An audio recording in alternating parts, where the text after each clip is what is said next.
Bonjour à tous, bienvenue sur un nouvel épisode du podcast La Clanche, le podcast qui ouvre la porte des entreprises. Et aujourd'hui, on va parler d'un nouveau métier qu'on n'a pas encore abordé dans le podcast. On va parler de langue étrangère, de communication internationale et évidemment de performance professionnelle. Et aujourd'hui, j'ai le plaisir de recevoir ici au coworking Néo-Delta dans notre studio d'enregistrement, Monica Schmilbrot. Bonjour Monica. Bonjour. Comment ça va? Très bien, merci. Monica, le rituel pour commencer le podcast, c'est de parler, de te présenter. Est-ce que tu peux nous dire ce que tu as fait dans ta carrière jusqu'à aujourd'hui et nous parler évidemment de Vialingua? Qu'est-ce que c'est? Alors déjà, merci de m'avoir invité, ça fait plaisir. Donc je suis Monica Schmiel-Brio et je pilote et je dirige une entreprise, un organisme de formation en langue étrangère qui est à Metz et qui est spécialisé en enseignement de langue étrangère, traduction et interprétariat. Me concernant, je dirige cette entreprise depuis l'année 2018, l'année où j'ai racheté cet organisme aux anciens gérants qui sont partis à la retraite. Pour arriver là, c'était très, très long. Déjà, je suis arrivée en France en 2001. J'ai commencé comme formatrice en anglais et en russe pour la chambre de commerce. Ensuite, petit à petit, tu vois, c'était un peu monter en compétences, devenir responsable régional pour les autres organismes linguistiques. Peut-être la date très importante, en 2017, j'étais licenciée économique. L'organisme dans lequel je travaillais a fermé ses portes et je me suis posé la question, qu'est-ce que je veux faire? J'avais 50 ans, j'avais toujours envie quelque part de diriger un organisme. Et en fait, grâce à à l'époque de Initiative Metz, je montais mon plan d'affaires et j'ai racheté Vialingua. D'accord, donc c'est un beau parcours finalement. C'est un parcours des combattants, mais on y est, quoi. C'est bien, c'est bien. Par rapport, je sais aussi que tu as voyagé. Je Oui. sais que ça t'a permis aussi d'évoluer professionnellement par rapport à la partie relations culturelles, qui est aussi Oui. importante dans les langues. Est-ce que tu peux nous parler justement des voyages que tu as faits et qui peuvent être aussi formateurs parce qu'on n'en a pas tous conscience que des fois quand on voyage, ça peut vraiment nous apporter quelque chose professionnellement. Alors, si tu veux, c'était un peu plus que les voyages, hein. C'était des parcours de vie, en fait. Je pense que mon accent me trahit quand même facilement pour ceux qui connaissent, hein. Je suis polonaise, de l'origine polonaise. Donc, j'ai quitté Pologne à l'époque du communisme. J'avais 18 ans et j'ai vécu 2 ans en Autriche où j'ai eu la possibilité de voir. Je parlais pas l'allemand à l'époque, donc d'apprendre en immersion l'allemand. Ensuite, j'ai émigré au Canada. Donc, je me suis installée au Canada pour toujours. La preuve, je suis là aujourd'hui. Mais c'était pour toujours. Donc, j'ai fait des études en tourisme. En Pologne, j'ai oublié de le dire, j'ai fait des études en philologie romane pour devenir un prof de français et de latin. Et ensuite, au Canada, bon, naturellement, il y avait l'anglais, forcément. C'était à Montréal, mais c'est une culture bilingue, complètement bilingue. Donc, j'ai toujours, effectivement, tu as raison, baigné dans... En fait, j'ai réalisé ma vie dans les différentes langues. Pour moi, la langue, c'était... L'apprentissage de langue me permettait de m'intégrer dans le pays où je vivais. Et ça me plaisait, je m'adaptais très facilement. Et finalement, il y avait la France. Il y a la France depuis 25 ans, 26 ans maintenant. Et j'apprécie énormément. Et encore une fois, changement de vie professionnelle. Parce que j'ai complété mes études, mais au départ, je n'ai jamais imaginé d'être formateur en langue étrangère ou encore diriger un organisme de formation en langue. Et par rapport aux langues, qu'est-ce qui t'a donné envie d'aller vers ce chemin-là plutôt qu'un autre? Est-ce que tu avais déjà une appétence pour les langues, voilà, avant de faire tous ces voyages-là et avant d'apprendre certaines langues? Ou est-ce que c'était quelque chose que tu sens que tu avais peut-être en toi? Je pense que j'ai quand même pas eu trop de difficultés. J'avais des facilités pour la langue. Ça, il faut dire aussi à tes auditeurs qu'en Pologne, depuis tout petit, on regarde les bandes dessinées pour les enfants en anglais. Il y a quand même cette ouverture interculturelle et linguistique. Ça s'est à peu près fait de la même façon en Autriche et au Canada encore plus. Mais c'est vrai qu'en France, moi j'étais étonnée en arrivant de la posture assez singulière des Français par rapport à la langue étrangère, c'est-à-dire de très bonnes connaissances passives, mais de manque de confiance, perfectionnisme, pardon, et cette peur d'être mal perçue. Je dis pas que je suis altruiste, mais c'est vrai que ça m'a passé par la tête. Pourquoi ne pas montrer aux gens que la langue, c'est pas une science. C'est en fait une pratique, c'est une discussion, c'est une communication, en fait. Et ça, en France, en tout cas à l'école même, on ne montre pas ça assez aux jeunes, je pense. On le montre, l'apprentissage de langue, on le montre comme l'apprentissage des sciences, des mathématiques, des physiques, on apprend par cœur. Et on dit jamais que ça sert à communiquer et à aller vers quelqu'un, vers sortir de sa zone de confort et communiquer, quoi.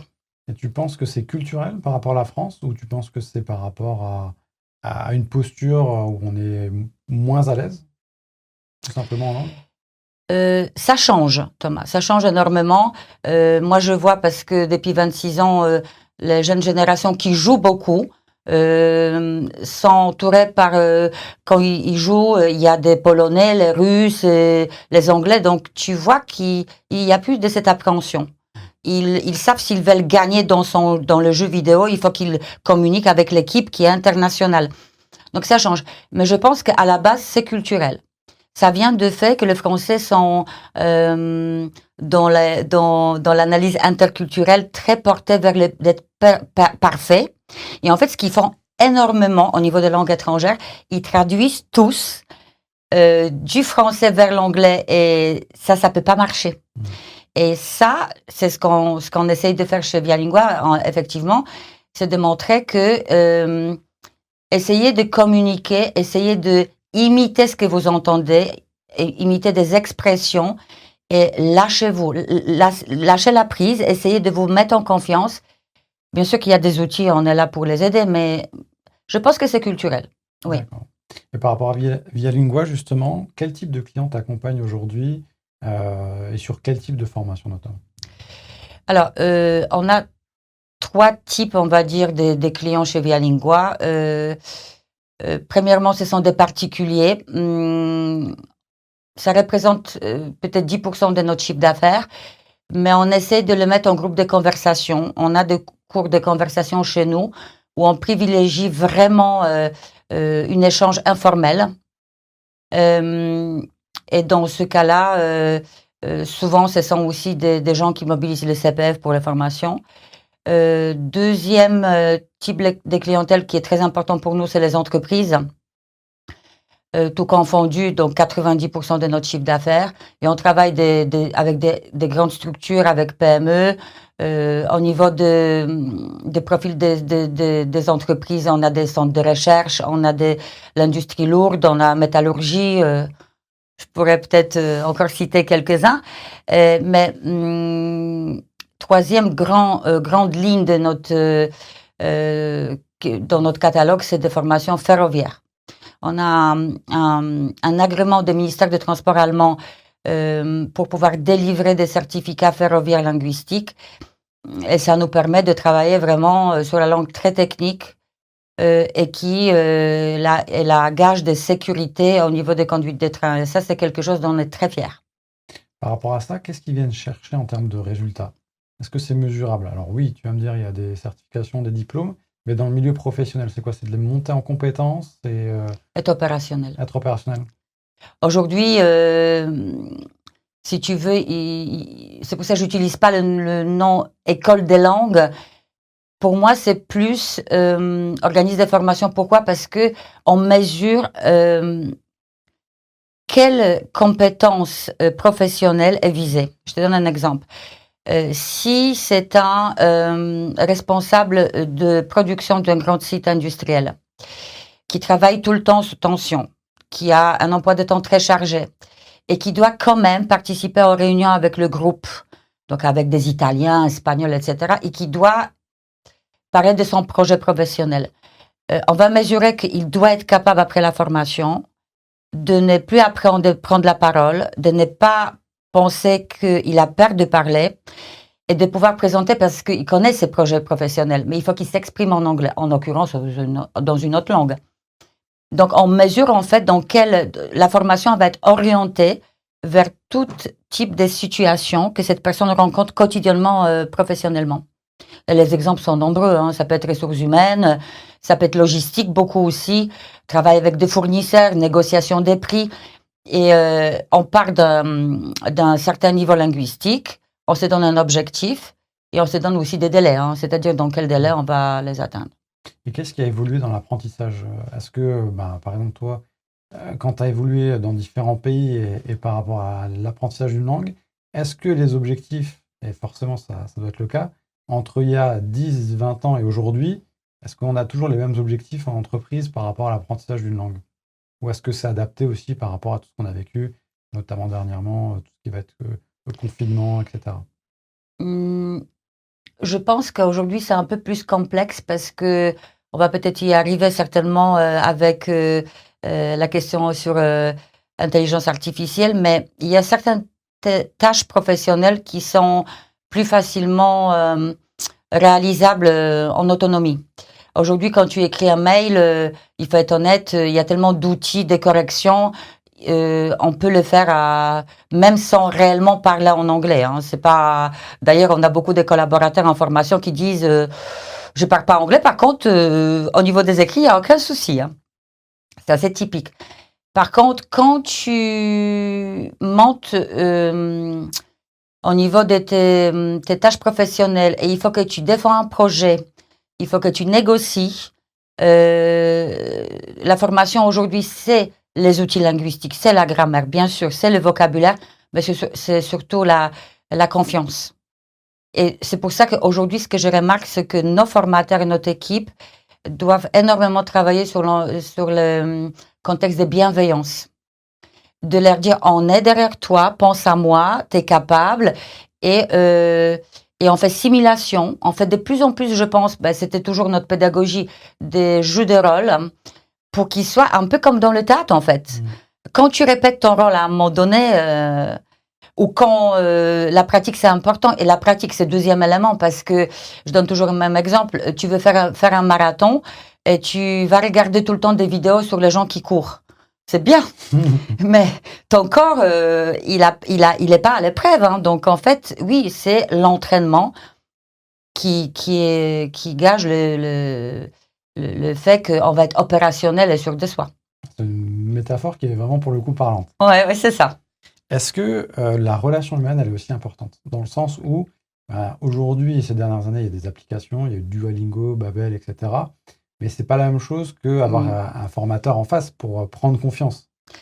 C'est intéressant ce que tu dis parce que surtout qu'il y a eu un vrai boom de tout ce qui était e-learning avant d'arriver de l'intelligence artificielle dans mon métier en tout cas. Et on s'était dit, tiens, il y a des plateformes, les gens vont passer des heures. D'ailleurs, une petite parenthèse, la seule plateforme, l'application plutôt qui marche bien, qui pour nous pédagogiquement ne tient pas la route, c'est Duolingo. Hein, donc, et finalement, on s'est aperçu que s'il n'y a pas quelqu'un derrière, s'il n'y a pas cet aspect de motivation,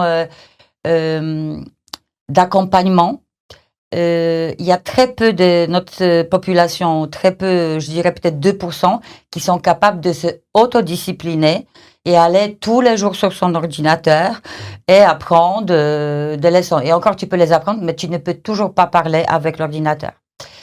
Et concernant l'humain, oui, aujourd'hui, moi, je vois qu'au sein de Via Lingua, les formations de notre équipe, c'est surtout communication non violente, bienveillance. Il faut absolument établir ce contexte pour que, surtout en France, hein, pour que les gens y comprennent. Ton interlocuteur, il n'est pas là pour juger tes compétences linguistiques. Hein. il est là pour comprendre le message que tu veux lui passer et il veut surtout établir un contact humain. Donc humain, pour moi, c'est primordial. C'est le critère que tu recherches dans tes équipes de formateurs, de formatrices? C'est quoi les qualités indispensables pour être un bon formateur? Mais tu le sais un petit peu, mais pour moi, la première chose, il faut être quand même pédagogue. Donc, il y a déjà, pour commencer, il faut avoir quand même le niveau de diplôme, le niveau de formation qui te permet de former. Parce qu'encore une fois, être natif dans la langue ne veut pas dire pouvoir enseigner. Un Français qui est natif français n'est pas fait pour enseigner le français aux autres personnes. À part des compétences purement pédagogiques, il y a la personnalité, il y a l'ouverture de l'esprit, l'écoute. Ça, je tiens énormément parce que le formateur qui parle tout le temps, c'est pas ce qu'on recherche. Et c'est effectivement cette écoute de besoin aussi de ton stagiaire. L'adaptation. L'adaptation, c'est extrêmement important. Parce que tu peux avoir ton programme en tête par rapport à la formation, ton contenu, mais si tu l'adaptes pas à ton public, ça n'ira jamais. Non. Et comment tu adaptes ton public, justement, c'est quand tu es sur l'air terrain de jeu. Si j'ai une formation avec quelqu'un qui est responsable logistique, je vais pas lui enseigner des ressources humaines. C'est un exemple peut-être un peu simple, mais c'est vrai, quoi. Il faut s'adapter. Donc, il y a adaptation aussi au niveau de l'équipe. Par rapport au retour que tu as des formateurs et aussi des apprenants, c'est quoi les meilleurs retours que tu as reçus? Qui t'ont plus marqué, qui t'ont plus peut-être touché? Au-delà de la réussite, évidemment, de peut-être d'une formation, d'un certificat qu'ils ont passé, c'est quoi les meilleurs retours que tu as reçus?